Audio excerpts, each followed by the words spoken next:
1984 de George Orwell, partie 1, chapitre 1. C'était une journée d'avril froide et claire. Les horloges sonnaient 13 heures. Winston Smith, le menton rentré dans le cou, s'efforçait d'éviter le vent mauvais. Il passa rapidement la porte vitrée du bloc des Maisons de la Victoire, pas assez rapidement cependant pour empêcher que s'engouffre en même temps que lui un tourbillon de poussière et de sable.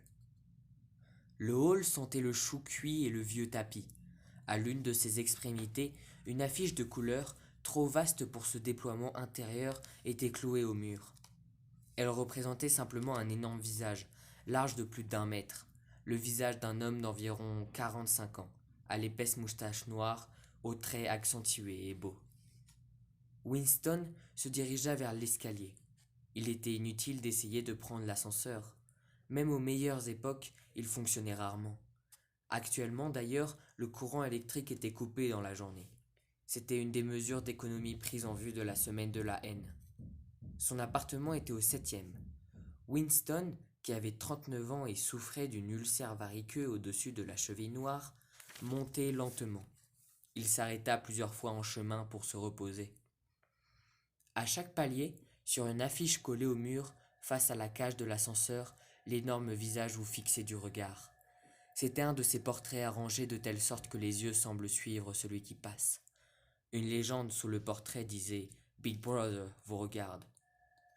À l'intérieur de l'appartement de Winston, une voix sucrée faisait entendre une série de nombres qui avaient trait à la production de la fonte. La voix provenait d'une plaque de métal oblongue, miroir terne encastré dans le mur de droite. Winston tourna un bouton et la voix diminua de volume. Mais les mots étaient encore distincts. Le son de l'appareil, du télécran comme on disait, pouvait être assourdi, mais il n'y avait aucun moyen de l'éteindre complètement. Winston se dirigea vers la fenêtre. Il était de stature frêle, plutôt petite, et sa maigreur était soulignée par la combinaison bleue uniforme du parti. Il avait les cheveux très blonds, le visage naturellement sanguin, la peau durcie par le savon grossier, les lames de rasoir émoussées et le froid de l'hiver qui venait de prendre fin. Au dehors, même à travers le carreau de la fenêtre fermée, le monde paraissait froid. Dans la rue, de petits remous de vent faisaient tourner en spirale la poussière et le papier déchiré. Bien que le soleil brillât et que le ciel fût d'un bleu dur, tout semblait décoloré, hormis les affiches collées partout. De tous les carrefours importants, le visage à la moustache noire vous fixait du regard. Il y en avait un sur le mur d'en face. « Big Brother vous regarde », répétait la légende, tandis que le regard des yeux noirs pénétrait les yeux de Winston. Au niveau de la rue, une autre affiche, dont un angle était déchiré, battait par à coups dans le vent, couvrant et découvrant alternativement un seul mot, Hang Sok. Au loin, un hélicoptère glissa entre les toits, plana un moment, telle une mouche bleue, puis repartit comme une flèche dans un vol courbe. C'était une patrouille qui venait de mettre le nez aux fenêtres des gens, mais les patrouilles n'avaient pas d'importance, seule comptait la police de la pensée. Derrière Winston, la voix du télécran continuait à débiter des renseignements sur la fonte et sur le dépassement des prévisions pour le 9e plan triennal. Le télécran recevait et transmettait simultanément. Il captait tous les sons émis par Winston au-dessus d'un chuchotement très bas. De plus, tant que Winston demeurait dans le champ de vision de la plaque de métal, il pouvait être vu aussi bien qu'entendu. Naturellement, il n'y avait pas moyen de savoir si, à un moment donné, on était surveillé. Combien de fois et suivant quel plan la police de la pensée se branchait-elle sur une ligne individuelle quelconque? Personne ne pouvait le savoir. On pouvait même imaginer qu'elle surveillait tout le monde constamment, mais de toute façon, elle pouvait mettre une prise sur votre ligne chaque fois qu'elle le désirait. On devait vivre, on vivait, car l'habitude devint instinct, en admettant que tout son émis était entendu et que sauf dans l'obscurité tout mouvement était perçu. Winston restait le dos tourné au télécran. Bien qu'un dos, il le savait, pût être révélateur, c'était plus prudent. À 1 kilomètre, le ministère de la Vérité où il travaillait s'élevait vaste et blanc au-dessus du paysage sinistre. Voilà Londres, pensa-t-il avec une sorte de vague dégoût. Londres, capitale de la première région aérienne, la 3e par le chiffre de sa population des provinces de l'Océania. Il essaya d'extraire de sa mémoire quelques souvenirs d'enfance qui lui indiqueraient si Londres avait toujours été tout à fait comme il la voyait.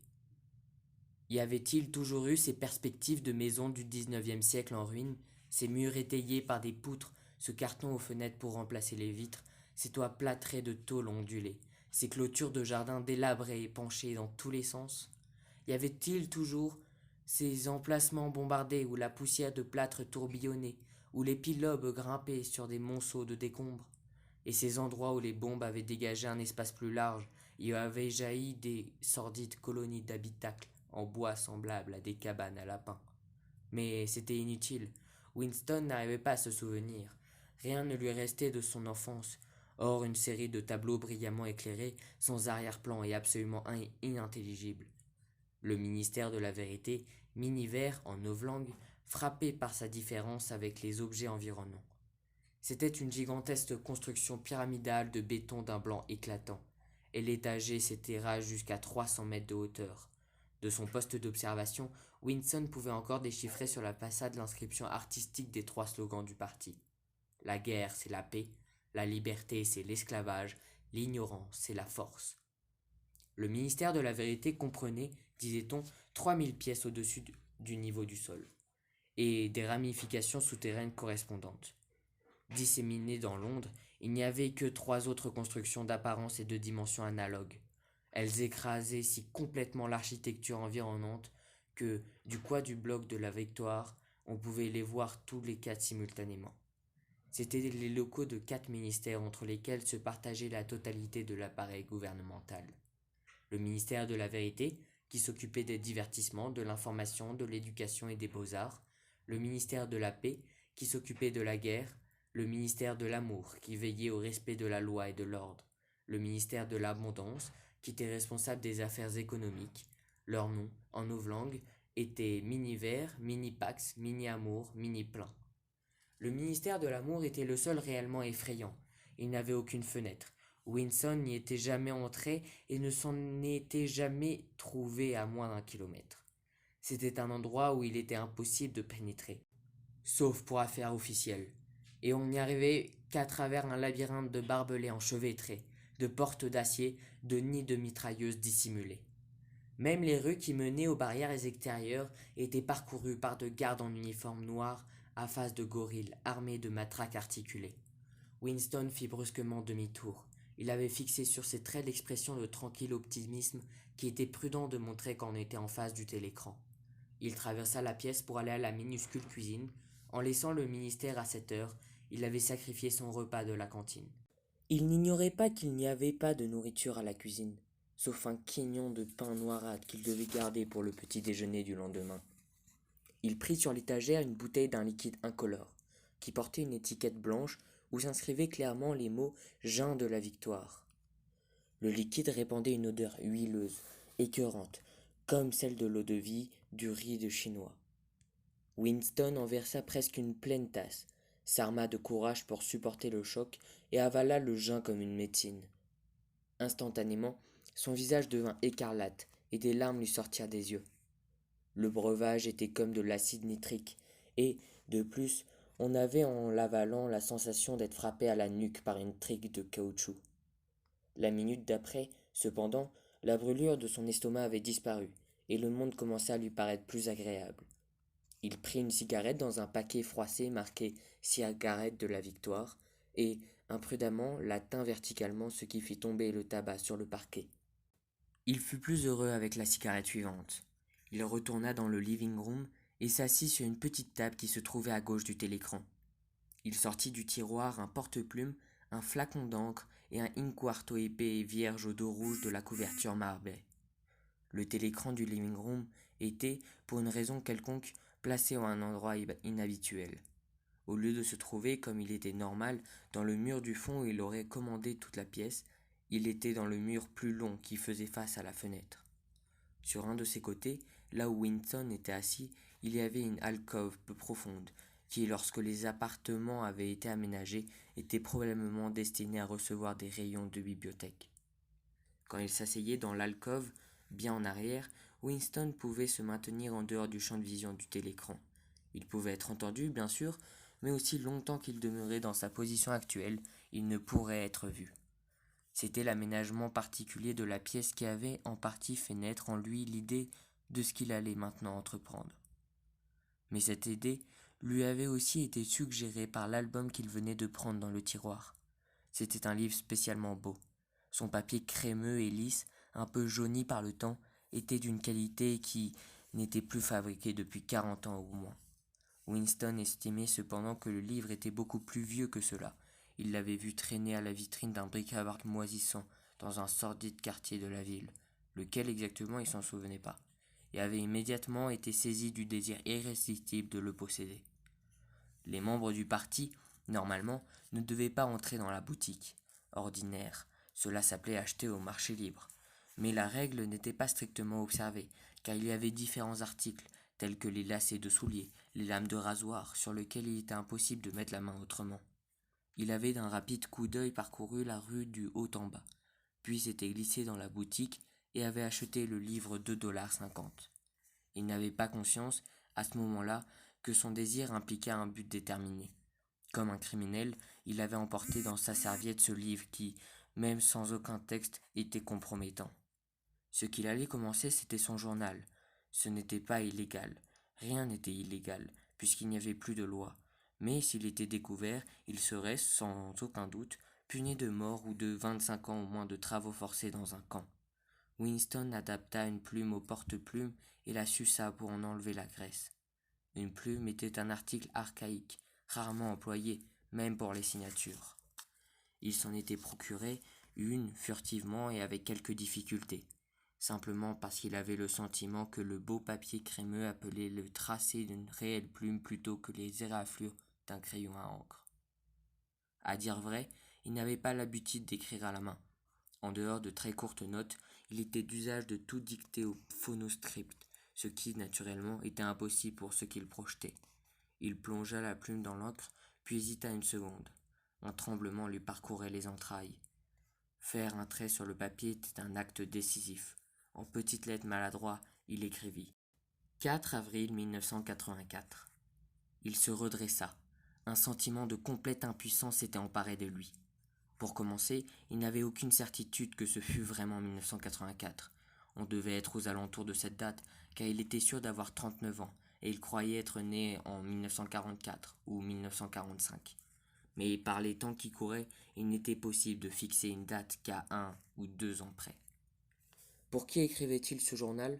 Cette question brusquement s'imposa à lui. Pour l'avenir, pour des gens qui n'étaient pas nés.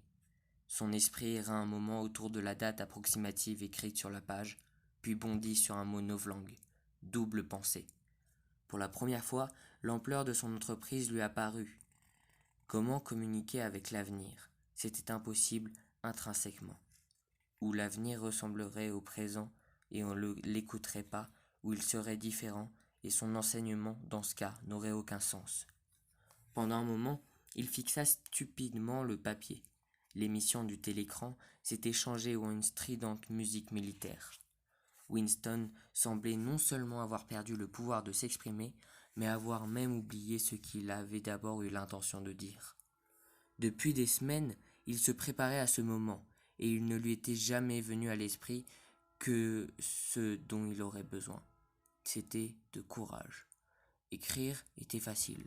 Tout ce qu'il avait à faire, c'était transcrire l'interminable monologue ininterrompu qui, littéralement depuis des années, se poursuivait dans son cerveau. En ce moment, cependant, même le monologue s'était arrêté. Par-dessus le marché, son ulcère variceux commençait à le démanger d'une façon insupportable. Il n'osait pas le gratter car l'ulcère s'enflammait toujours lorsqu'il y touchait. Les secondes passaient. Winston n'était conscient que du vide de la page qui était devant lui, de la démangeaison de la peau au-dessus de la cheville, du beuglement de la musique et de la légère ivresse provoquée par le gin. Il se mit soudain à écrire, dans une véritable panique, imparfaitement conscient de ce qu'il couchait sur le papier. Minuscule, quoiqu'enfantine, son écriture montait et descendait sur la page, abandonnant d'abord les majuscules, finalement même les points. 4 avril 1984. Hier, soirée au ciné. Rien que des films de guerre. Un très bon film montrait un navire plein de réfugiés, bombardé quelque part dans la Méditerranée. Auditoire très amusé par les tentatives d'un gros homme gras qui essayait d'échapper en nageant à la poursuite d'un hélicoptère. On le voyait d'abord se vautrer dans l'eau comme un marsouin. Puis on l'apercevait à travers le viseur du canon de l'hélicoptère. Il était ensuite criblé de trous et la mer devenait rose autour de lui. Puis il sombrait aussi brusquement que si les trous avaient laissé pénétrer l'eau. Le public riait à gorge déployée quand il s'enfonça. On vit ensuite un canot de sauvetage plein d'enfants que survolait un hélicoptère. Une femme d'âge moyen, qui était peut-être une juive, était assise à l'avant, un garçon d'environ 3 ans dans les bras. Petit garçon criait de frayeur et se cachait la tête entre les seins de sa mère, comme s'il essayait de se terrer en elle, et la femme l'entourait de ses bras et le reconfortait, alors qu'elle était elle-même verte de frayeur. Elle le recouvrait autant que possible, comme si elle croyait que ses bras pourraient écarter de lui les balles. Ensuite, l'hélicoptère lâcha sur eux une bombe de 20 kilos qui éclata avec un éclair terrifiant et le bateau vola en éclats. Il y eut ensuite l'étonnante projection d'un bras d'enfant, montant droit dans l'air. Un hélicoptère muni d'une caméra a dû le suivre, et il y eut des applaudissements nourris venant des fauteuils, mais une femme, qui se trouvait au poulailler, s'est mise brusquement à faire du bruit en frappant du pied et en criant « On ne doit pas montrer cela devant les petits, on ne doit pas, ce n'est pas bien, pas devant les enfants, ce n'est pas jusqu'à que la police la saisisse et la mette à la porte. Je ne pense pas qu'il soit arrivé quoi que ce soit. Personne ne s'en occupe de ce que disent les prolétaires, les typiques réactions prolétaires jamais ont. » Winston s'arrêta d'écrire, en particulier parce qu'il s'ouvrait d'une crampe. Il ne savait ce qui l'avait poussé à déverser ce torrent d'absurdité, mais le curieux était que, tandis qu'il écrivait, un souvenir totalement différent s'était précisé dans son esprit au point qu'il se sentait presque capable de l'écrire. Il réalisait maintenant que c'était à cause de cet autre incident qu'il lui avait soudain décidé de rentrer chez lui et de commencer son journal ce jour-là. Cet incident avait eu lieu le matin au ministère, si l'on peut dire d'une chose si nébuleuse qu'elle eut lieu. Il était presque 11 heures, et au commissariat aux archives où travaillait Winston, on tirait les chaises hors des bureaux pour les grouper au centre du hall, face au grand télécran, afin de préparer les 2 minutes de la haine. Winston prenait place dans un des rangs au milieu, quand 2 personnes qu'il connaissait de vue, mais à qui il n'avait jamais parlé, entrèrent dans la salle à l'improviste. L'une était une fille qu'il croisait souvent dans les couloirs. Il ne savait pas son nom, mais il savait qu'elle travaillait au commissariat au roman. Il l'avait parfois vue avec des mains huileuses et tenant une clé anglaise. Elle s'occupait probablement à quelques besognes mécaniques sur l'une des machines à écrire des romans. C'était une fille d'aspect hardi, environ 27 ans, aux épais cheveux noirs, au visage couvert de taches de rousseur, à l'allure vive et sportive. Une étroite ceinture rouge, emblème de la Ligue anti-sexe des juniors, plusieurs fois enroulée à sa taille par-dessus sa combinaison, était juste assez serrée pour faire ressortir la forme agile et dure de ses hanches. Winston l'avait détestée dès le premier coup d'œil. Il savait pourquoi. C'était à cause de l'atmosphère de terrain de hockey, de bains froids, de randonnées en commun, de rigoureuse propreté morale qu'elle a s'arrangé pour transporter avec elle. Il détestait presque toutes les femmes, surtout celles qui étaient jeunes et jolies. C'étaient surtout les femmes, et spécialement les jeunes, qui étaient les bigotes du parti, avaleuses de slogans, espionnes, amateurs, dépisteuses d'hérésie. Mais cette fille en particulier lui donnait l'impression qu'elle était plus dangereuse que les autres. Une fois, alors qu'ils se croisaient dans le corridor, elle lui avait lancé un rapide regard de côté qui semblait le transpercer et l'avait rempli un moment d'une atroce terreur. L'idée lui avait même traversé l'esprit qu'elle était peut-être un agent de la police de la pensée. C'était à vrai dire très improbable. Néanmoins, il continuait à ressentir un malaise particulier, fait de frayeur autant que d'hostilité. Chaque fois qu'elle se trouvait près de lui quelque part, l'autre personne était un homme nommé O'Brien, le membre du parti intérieur. Il occupait un poste si important et si élevé que Winston n'avait qu'une idée obscure de ce qu'il pouvait être. Un silence momentané s'établit dans le groupe des personnes qui entouraient les chaises quand elles virent approcher sa combinaison noire, celle d'un membre du parti intérieur. O'Brien était un homme grand et corpulent, au cou épais, au visage rude, brutal et caustique. En dépit de cette formidable apparence, il avait un certain charme dans les manières. Il avait une façon d'assurer ses lunettes sur son nez qui était curieusement désarmante, et, d'une manière indéfinissable, curieusement civilisée. C'était un geste qui, Si quelqu'un pouvait encore penser en termes semblables, aurait rappelé celui d'un homme du XVIIIe siècle offrant sa tabatière. Winston avait vu O'Brien une douzaine de fois peut-être, dans un nombre presque égal d'années. Il se sentait vivement attiré par lui. Ce n'était pas seulement parce qu'il était intrigué par le contraste entre l'urbanité des manières d'Aubriand et son physique de champion de lutte. C'était beaucoup plus à cause de la croyance secrète. Ce n'était peut-être même pas une croyance, mais seulement un espoir, que l'orthodoxie et la politique d'Aubriand n'étaient pas parfaites. Quelque chose dans son visage le suggérait irrésistiblement. Mais peut-être n'était-ce même pas la non-orthodoxie qui était inscrite sur son visage, mais simplement l'intelligence. De toute façon, il paraissait être quelqu'un à qui l'on pouvait parler, si l'on pouvait duper le télécran et le voir seul. Winston n'avait jamais fait le moindre effort pour vérifier cette supposition. En vérité, il n'y avait aucun moyen de la vérifier. O'Brien, à ce moment, regarda son bracelet-montre, vit qu'il était près de 11 heures, et décida, de toute évidence, de rester dans le commissariat aux archives jusqu'à la fin des 2 minutes de la haine. Il prit une chaise sur le même rang que Winston, 2 places plus loin. Une petite femme rousse, qui travaillait dans la cellule voisine de celle de Winston, les séparait. La fille aux cheveux noirs était assise immédiatement derrière eux.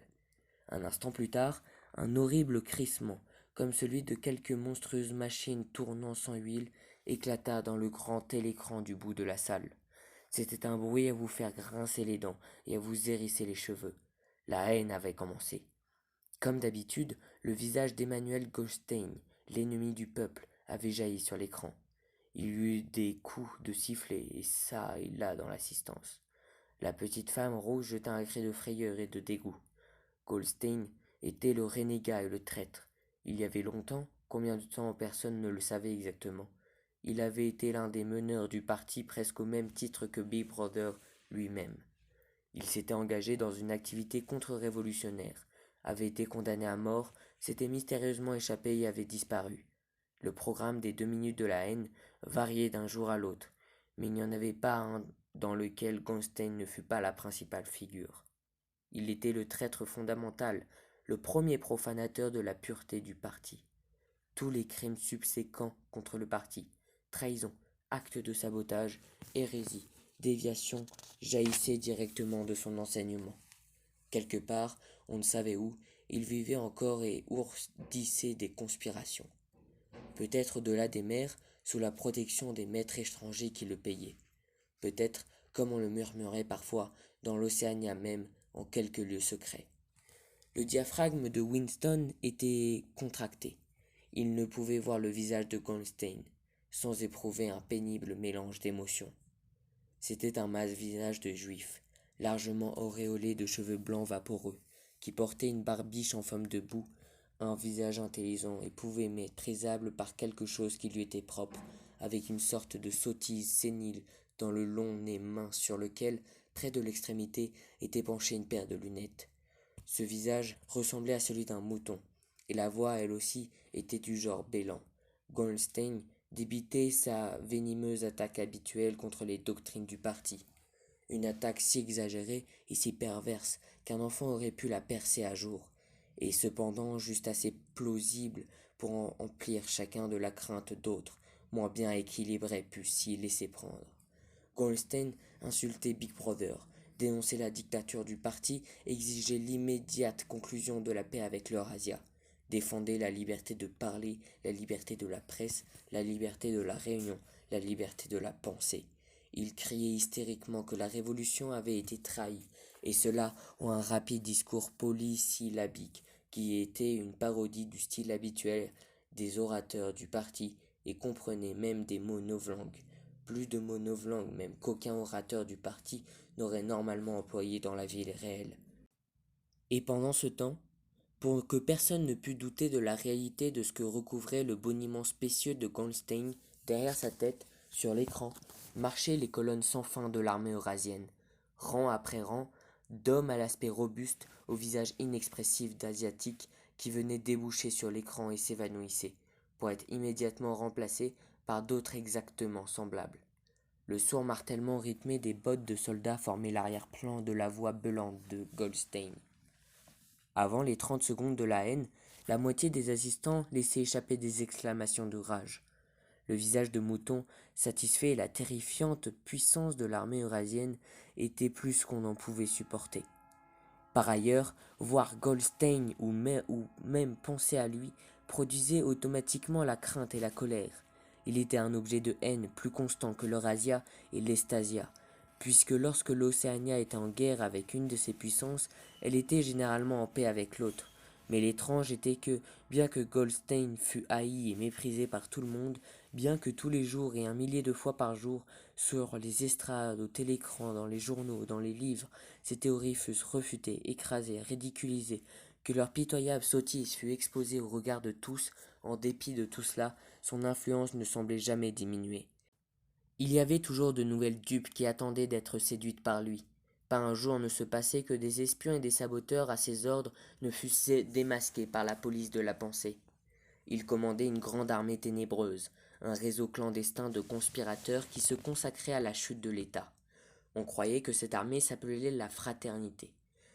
Il y avait aussi des histoires que l'on chuchotait à propos d'un livre terrible, résumé de toutes les hérésies dont Goldstein était l'auteur, et qui circulait clandestinement çà et là. Ce livre n'avait pas de titre, les gens s'y référaient, s'ils s'y référaient jamais, en disant simplement le livre. Mais on ne savait de telles choses que par de vagues rumeurs. Ni la fraternité, ni le livre n'étaient des sujets qu'un membre ordinaire du parti mentionnerait s'il pouvait l'éviter.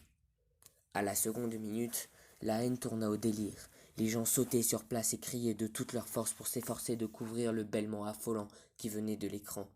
Même le lourd visage d'Aubryan était rouge. Il était assis très droit sur sa chaise. Sa puissante poitrine se gonflait et se contractait comme pour résister à l'assaut d'une vague. La petite femme aux cheveux roux avait tourné au rose vif, et sa bouche s'ouvrait et se fermait comme celle d'un poisson hors de l'eau. La fille brune qui était derrière Winston criait « Cochon, cochon, cochon !» Elle saisit soudain un lourd dictionnaire novlangue et le lança sur l'écran. Il atteignit le nez de Goldstein et rebondit. La voix continuait, inexorable. Dans un moment de lucidité, Winston se vit criant avec les autres et frappant violemment du talon contre les barreaux de la chaise. L'horrible, dans ces 2 minutes de la haine, était non qu'on fût obligé d'y jouer un rôle, mais que l'on pouvait au contraire éviter de s'y joindre. Au bout de 30 secondes, toute feinte, toute dérobade devenait inutile. Une hideuse extase, faite de frayeur et de rancune, un désir de tuer, de torturer, d'écraser des visages sous un marteau, semblait se répandre dans l'assistance comme un courant électrique et transformer chacun, même contre sa volonté, en un fou vociférant et grimaçant. Mais la rage que ressentait chacun était une émotion abstraite, indirecte, que l'on pouvait tourner d'un objet vers un autre, comme la flamme d'un photophore. Ainsi, à un moment, la haine qu'éprouvait Winston n'était pas du tout dirigée contre Goldstein, mais contre Big Brother, le parti et la police de la pensée. À de tels instants, son cœur allait au solitaire, hérétique, bafoué sur l'écran, seul gardien de la vérité et du bon sens dans un monde de mensonges. Pourtant, l'instant d'après, Winston était de cœur avec les gens qui l'entouraient et tout ce qu'on l'on disait de Goldstein lui semblait vrai. Sa secrète aversion contre Big Brother se changeait alors en adoration. Big Brother semblait s'élever, protecteur invisible et sans frayeur dressé comme un roc contre les hordes asiatiques. Goldstein, en dépit de son isolement, de son impuissance et du doute qui planait sur son existence même, semblait un sinistre enchanteur, capable, par le seul pouvoir de sa voix, de briser la structure de la civilisation. On pouvait même, par moments, tourner le courant de sa haine dans une direction ou une autre par un acte volontaire, par un violent effort analogue à celui par lequel, dans un cauchemar, la tête s'arrache de l'oreiller, Winston réussit soudain à transférer sa haine, du visage qui était sur l'écran à la fille aux cheveux noirs placée derrière lui. De vivaces et splendides hallucinations lui traversèrent rapidement l'esprit. Cette fille, il la fouettait à mort avec une trique de caoutchouc. Il l'arrachait nue à un poteau et le criblait de flèches comme un Saint Sébastien. Il la violait et au moment de la jouissance lui coupait la gorge. Il réalisa alors, mieux qu'auparavant, pour quelle raison exactement il la détestait. Il la détestait parce qu'elle était jeune, jolie et asexuée, parce qu'il désirait coucher avec elle et qu'il ne le ferait jamais, parce qu'autour de sa douce et souple taille, qui semblait appeler un bras, il n'y avait que l'odieuse ceinture rouge, agressive, symbole de chasteté. La haine était là, à son paroxysme. La voix de Goldstein était devenue un véritable bêlement de mouton, et pour un instant, Goldstein devint un mouton. Puis, le visage de mouton se fondit en une silhouette de soldat eurasien qui avança, puissant et terrible, dans le grondement de sa mitrailleuse et sembla jaillir de l'écran, si bien que quelques personnes du premier rang reculèrent sur leur siège. Mais au même instant, ce qui provoqua chez tous un profond soupir de soulagement, la figure hostile fut remplacée en fondu par le visage de Big Brother, aux cheveux et à la moustache noire, plein de puissance et de calme mystérieux, et si large qu'il occupa presque tout l'écran. Personne n'entendit ce que disait Big Brother. C'était simplement quelques mots d'encouragement, le genre de mots que l'on prononce dans le fracas d'un combat. Ils ne sont pas précisément distincts, mais ils restaurent la confiance par le fait même qu'ils sont dits. Le visage de Big Brother disparut ensuite, et à sa place, les 3 slogans du parti s'inscrivirent en grosses majuscules. La guerre, c'est la paix, la liberté, c'est l'esclavage, l'ignorance, c'est la force. Mais le visage de Big Brother sembla persister plusieurs secondes sur l'écran, comme si l'impression faite sur les rétines s'était trop vive pour s'effacer immédiatement. La petite femme aux cheveux roux s'était jetée en avant sur le dos d'une chaise, avec un murmure tremblotant qui sonnait comme mon sauveur. Elle tendit les bras vers l'écran, puis elle cacha son visage dans ses mains. Elle priait. L'assistance fit alors éclater en chœur un chant profond, rythmé et lent. B, B, B, B, B, B, encore et encore, très lentement, avec une longue pause entre le premier B et le second. C'était un sourd murmure sonore, curieusement sauvage, derrière lequel semblait retenir un bruit de pieds nus et un battement de tam-tam. Le chant dura peut-être 30 secondes. C'était un refrain que l'on entendait souvent au moment d'irrésistible émotion. C'était en partie une sorte d'hymne à la sagesse et à la majesté de Big Brother. Mais c'était plus encore un acte d'hypnose personnelle, un étouffement délibéré de la conscience par le rythme. Winston en avait froid au ventre. Pendant les 2 minutes de la haine, il ne pouvait s'empêcher de partager le délire général, mais ce chant sous-humain de bébé, bébé, l'emplissait toujours d'horreur. Naturellement, il chantait avec les autres. Il était impossible de faire autrement. Déguiser ses sentiments, maîtriser son expression, faire ce que faisaient les autres étaient des réactions instinctives. Mais il y avait un couple de secondes durant lesquelles l'expression de ses yeux aurait pu le trahir. C'est exactement à ce moment-là que la chose significative arriva, si, en fait, elle était arrivée. Son regard saisit un instant celui d'Aubryon. Aubryon s'était levé. Il avait enlevé ses lunettes et de son geste caractéristique, il les réajustait sur son nez. Mais il y eut une fraction de seconde pendant laquelle leurs yeux se rencontrèrent, et dans ce laps de temps, Winston sut, il en eut l'absolue certitude, qu'Aubryon pensait la même chose que lui. Un message clair avait passé. C'était comme si leurs 2 esprits s'étaient ouverts et leurs 2 pensées avaient coulé de l'un et l'autre par leurs yeux. Je suis avec vous, semblait lui dire Aubryon. Je sais exactement ce que vous ressentez. Je connais votre mépris, votre haine, votre dégoût. Mais ne vous en faites pas, je suis avec vous. L'éclair de compréhension s'était alors éteint et le visage d'Aubryon était devenu aussi indéchiffrable que celui des autres. C'était tout, et Winston doutait déjà que cela se fût passé. De tels incidents n'avaient jamais aucune suite. Leur seul effet était de garder vivace en lui la croyance, l'espoir que d'autres que lui étaient des ennemis du parti. Peut-être les rumeurs de vastes conspirations étaient-elles après tout exactes. Peut-être la fraternité existait-elle réellement. Il était impossible, en dépit des innombrables arrestations, confessions et exécutions, d'être sûr que la fraternité n'était pas simplement un mythe. Il y en avait des jours où il croyait, des jours où il ne croyait pas. On ne possédait pas de preuves, mais seulement de vacillantes lueurs qui pouvaient tout signifier, ou rien. Bribes entendues de conversation, griffonnage indistinct sur les murs des Waters. Une fois même, lors de la rencontre de 2 étrangers, un léger mouvement des mains qui aurait pu être un signe de reconnaissance. Ce n'était que des suppositions. Il avait probablement tout imaginé. Il était retourné à son bureau sans avoir de nouveau regardé Aubryon. L'idée de prolonger leur contact momentané lui traversa à peine l'esprit.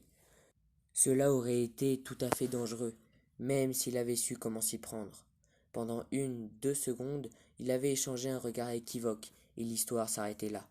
Même cela, pourtant, était un événement mémorable, dans la solitude fermée où chacun devait vivre. Winston se réveilla et se redressa. Il éructa. Le gin lui remontait de l'estomac. Son attention se concentra à nouveau sur la page. Il s'aperçut que pendant qu'il s'était oublié à méditer, il avait écrit de façon automatique. Ce n'était plus la même écriture maladroite et serrée. Sa plume avait glissé voluptueusement sur le papier lisse et avait tracé plusieurs fois en grandes majuscules nettes les mots Abba Big Brother, Abba Big Brother, Abba Big Brother, Abba Big Brother, Abba Big Brother. La moitié d'une page en était couverte. Il ne put lutter contre un accès de panique. C'était absurde, car le fait d'écrire ces mots n'était pas plus dangereux que l'acte initial d'ouvrir un journal, mais il fut tenté un moment de déchirer les pages, gâcher et d'abandonner entièrement son entreprise. Il n'en fit cependant rien, car il savait que c'était inutile, qu'il écrivît ou n'écrivît pas à Baby Brother n'avait pas d'importance. Qu'il continuât ou arrêtât le journal n'avait pas d'importance. De toute façon, la police de la pensée ne le raterait pas. Il l'avait perpétré, et aurait perpétré même s'il n'avait jamais posé la plume sur le papier. Le crime fondamental que contenaient tous les autres. Crime par la pensée, disait-on. Le crime par la pensée n'était pas de ceux dont l'on peut éternellement dissimuler. On pouvait ruser avec succès pendant un certain temps, mais pendant des années, mais tôt ou tard, c'était forcé. Il vous avait. C'était toujours la nuit. Les arrestations avaient invariablement lieu la nuit. Il y avait le brusque sursaut du réveil, la main rude qui secoue l'épaule, les lumières qui éblouissent, le cercle de visages durs autour du lit. Dans la grande majorité des cas, il n'y avait pas de procès, pas de déclaration d'arrestation. Des gens disparaissaient simplement, toujours pendant la nuit. Leur nom était supprimé des registres, tout souvenir de leur acte était effacé, leur existence était niée, plus oubliée. Ils étaient abolis, rendus au néant, vaporisés, comme on disait. Winston, un instant, fut en proie à une sorte d'hystérie. Il se mit à écrire en un gribouillage rapide et désordonné. Ils me fusilleront, ça m'est égal. Ils me troueront la nuque, ça m'est égal. À bas Big Brother. Ils visent toujours la nuque, ça m'est égal. À bas Big Brother. Il se renversa sur sa chaise, légèrement honteux de lui-même, et déposa son porte-plume. Puis il sursauta violemment. On frappait à la porte. Déjà. Il resta assis, immobile, comme une souris, dans l'espoir futile que le visiteur, quel qu'il fût, s'en irait après un seul appel. Mais non, le bruit se répéta. Le pire serait de se faire attendre. Son cœur battait à tout rompre, mais son visage, grâce à une longue habitude, était probablement sans expression. Il se leva et se dirigea lourdement vers la porte.